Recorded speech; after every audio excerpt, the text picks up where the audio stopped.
Today is the first of our series of the 5 laws, the 5 principles of behavior analysis that can be used in all walks of life.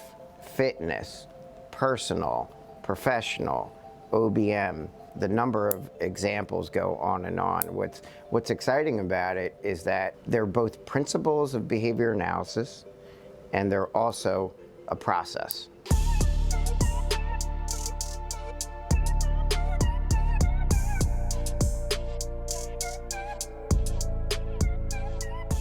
What we have today is 2 of our very seasoned veterans of applying the principles of behavior analysis.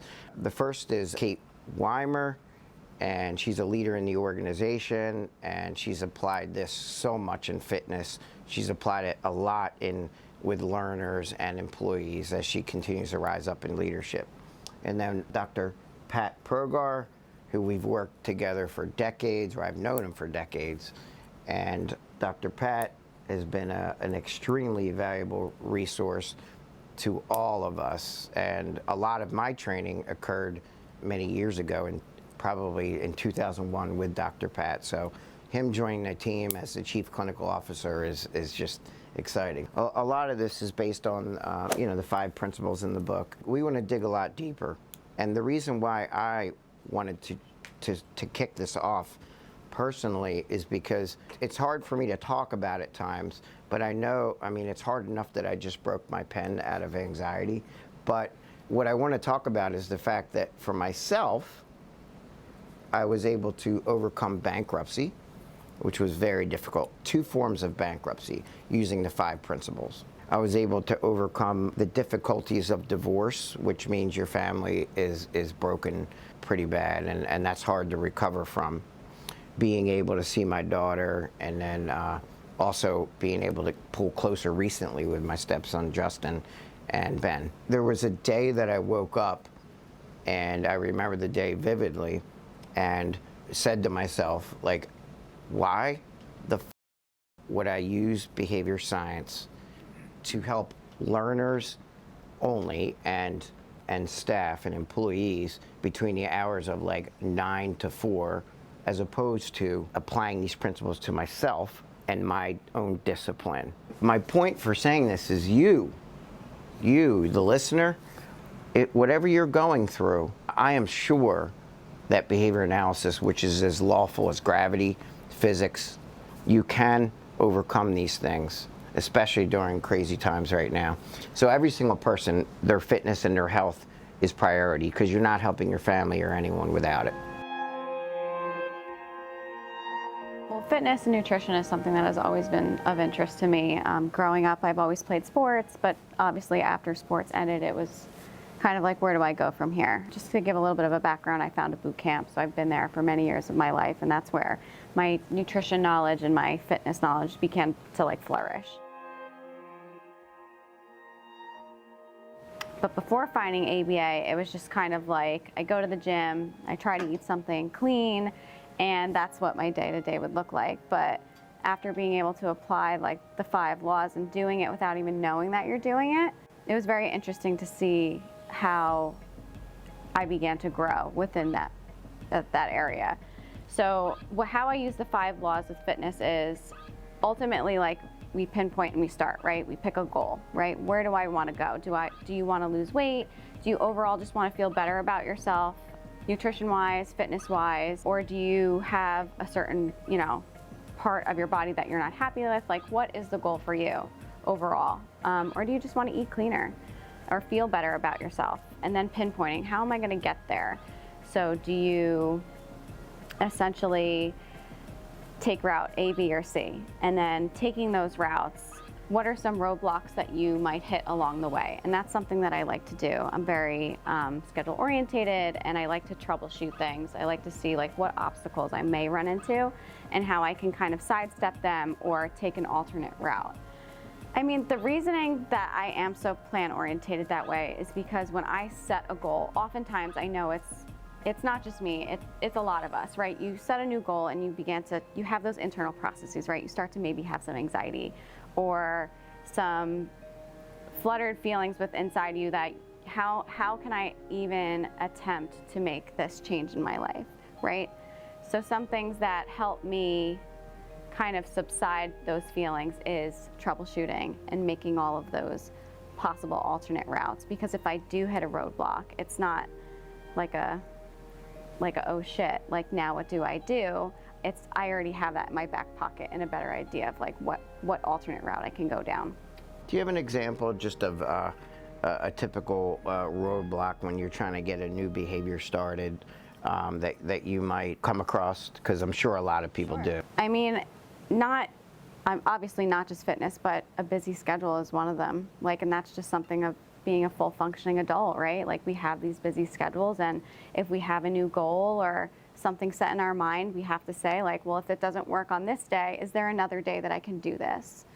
Or if not, can I start it next week? Like you need to have a backup plan, because if you don't, you'll just keep running into roadblocks and almost making excuses for why you can't reach that goal. So if I understand correctly, I love it. So if you only have one plan and then you fall short of it that day, it's kind of like it could be an excuse to just not do it. But if you have plan A, B, C, if I understand kind of what you're saying, there's no way out. You're almost running escape extinction on your own behavior, and you're committed. Yep. I love Exactly. it. Yeah, so go on, tell us more about it. Going down the line of the 5 principles, the next would be the self-monitoring piece. So this is my favorite part, because this is where you hold the accountability for yourself. And there's multiple ways to do that with health and nutrition. You can do a ton of antecedent interventions. That way you're set up for success for nutrition. Like there's meal planning or prepping, buying those nutritional foods to be in the home rather than all of the junk that you may have. So you're kind of like setting yourself up for success that way. And then in terms of weight loss goals or anything, just for myself, I'm not speaking for anybody else, but what I do is you can weigh yourself daily, or within my gym, we have this thing, it's called an in-body scan. So it kind of gives you a breakdown of like your muscle mass, what it looks like. And it's very behavior analytic, because each time I get weighed, it graphs. Like if I produce more muscle mass, how much of my body fat count goes down. It gives me a breakdown of how much muscle my right arm has compared to my left arm.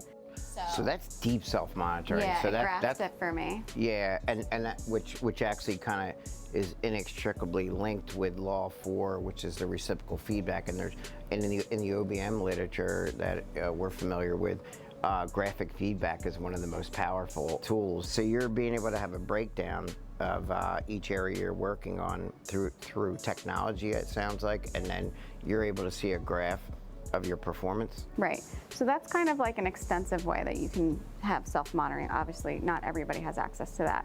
But even as something as small as just checking it off a calendar, like, hey, I went to the gym today, and like you check it off. I know there are many apps out there, they're free. They help you monitor your behavior that way. There's a ton of apps that will help you track your nutritional goals. So there are a lot of free resources out there to keep you on track, and that are kind of like assist you through that self-monitoring process. So you're not like alone. It's also wonderful if you have somebody to report out to, which leads into the next step, which is feedback. Yeah. So if you have a coach or a friend, I lean heavily on the gym buddy, right? So if you have somebody to go with you, it helps you keep that accountability point. You have somebody to go with, work out with, and if you don't show up, they'll provide you that feedback, like, hey, like, where were you today? Like, why didn't you show up? And you're like, crap, I'll make it tomorrow, you know? Yeah. So it's that person to keep you accountable and give you that feedback. And then in the last step, pay for performance. I think that pay for performance also falls with that natural reinforcement in terms of fitness and nutrition. You start to feel better, you start to look better. You may start to get some of that social reinforcement from others on the outside, saying, hey, like, you look really great, you know? That's exactly what I was thinking, is that the natural consequences is really the pay for performance. Because when we talk a bit about PFP or pay for performance, we apply that often to business, but you know, when it comes to family, to fitness, and all these other things, and sometimes just seeing a learner progress is that payoff. So it sounds like even in your self-monitoring phase, there's reinforcement along the way from the technology showing you there's some pay for performance or positive reinforcement if you're making progress, right? Absolutely. Because it's showing you, it's making it salient. Yeah. That's really cool. And on the flip side, it sounds like interesting because it also makes if you're not making progress, that feedback in itself can function as a negative reinforcer, where you're like, I gotta take it further. I gotta push harder. Well, that's the thing when you get into that routine, and sometimes you do fall off, and that's life, right? We fall off, schedules get busy, things come up, family things happen. With health and fitness, it's very easy to set like these large goals. I want to lose 30 pounds. I want to eat clean every day. But if we're setting these very large goals without those sub goals, we're setting ourselves up for failure. We need those small bursts of reinforcement and those small sub goals to help us build like the stepping stones to get to our larger goals. If we don't do that and we, try to reach too high too quickly, we can burn ourselves out. Yeah. So it's important to like be kind to ourselves and like, this is new. Yeah. Realize our internal processes and how we're feeling. And like I said, make those sub goals and give yourself credit. Like reaching your small goals is a big deal. Well, I think some of what is going on, we talk about self-control, for example, and a lot of that, often what that is you're not going for that short, immediate reinforcer. You're going for that longer, more delayed reinforcer, and that can be hard for people. And I remember Greg Madden, and well-known behavior analyst. He had a picture of a cheeseburger he presented on a PowerPoint, and he had this guy running on the beach with a swimsuit on, and he's like, that's who I think I should be, the fit guy running on the beach. But he's like, when somebody presents that cheeseburger to me the night before, I tend to go for that. All right, so he's like, how do I get to that from that point, from that immediate small reinforcer to the more delayed? And I think, what Kate and you were both going through, the goal setting, these 5 laws all apply to that. And I find it really interesting, like I'm on Instagram now. I see things that Kate and some of our other BCBAs post, and they're heading to the gym at 4:30 in the morning. There's a group of us, yeah. Yes.